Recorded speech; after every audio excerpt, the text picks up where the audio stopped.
we've been working with Nebula for the past 5 or 6 years, mainly on short animations for TV and web. We are very excited because it's an opportunity to develop a different kind of direction in our approach to sound design. Namely, we have the opportunity to work with characters and to develop voices for the characters, even if it's not spoken.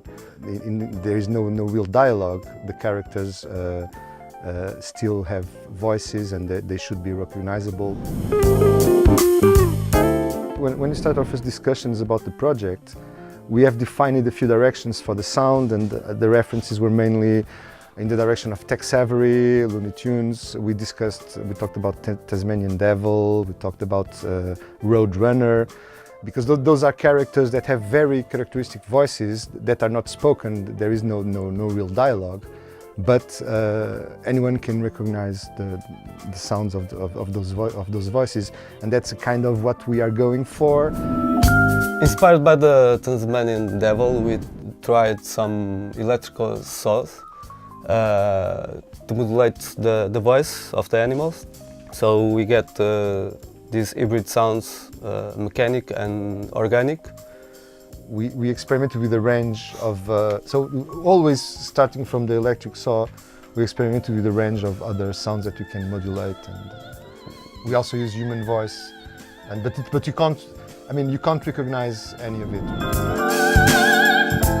We are trying to look at the physiognomy of the animals to figure out, okay, what would they sound like? What would these characters sound like in the real world? And how can we mimic that with our chain of using the saw and the human voice and the synthesis and all that stuff.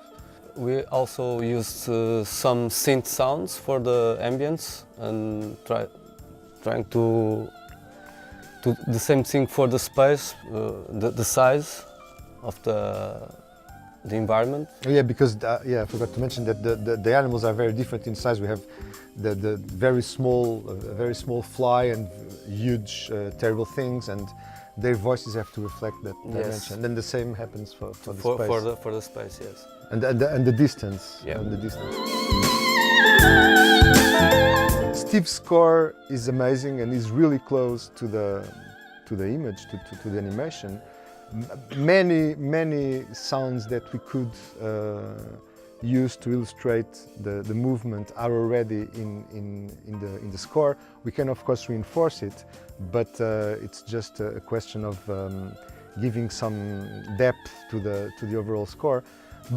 And that is brilliant. There are moments where it just stops the music and it says, okay, there you go, now enjoy and have this 20 seconds silence for the for sound effects. Sound effects, and it's brilliantly done. Okay, so there is no when we are hearing the score, we know, okay, now this is our turn. This is where we go in and have to do our stuff. Hi, I'm Steve Rucker. I'm the composer for Don't Feed These Animals.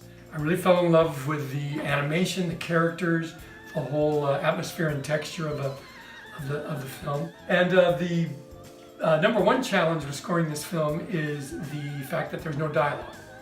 And there's a whole lot of action, so it's an interesting and actually quite fun musical approach to score the film with the music, almost like a silent film.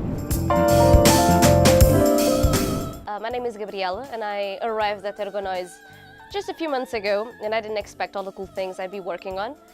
And then they told me we're going to do this short animation thing about a lobotomized bunny, and I'm like, yes, working on this is giving me a lot of new horizons that I didn't even think I would be working on, but I'm loving it.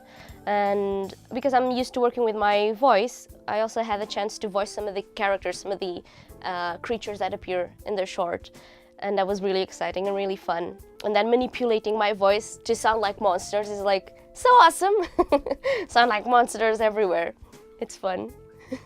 And I hope you like it. It was so fun to make, and yeah. We start with pan opening.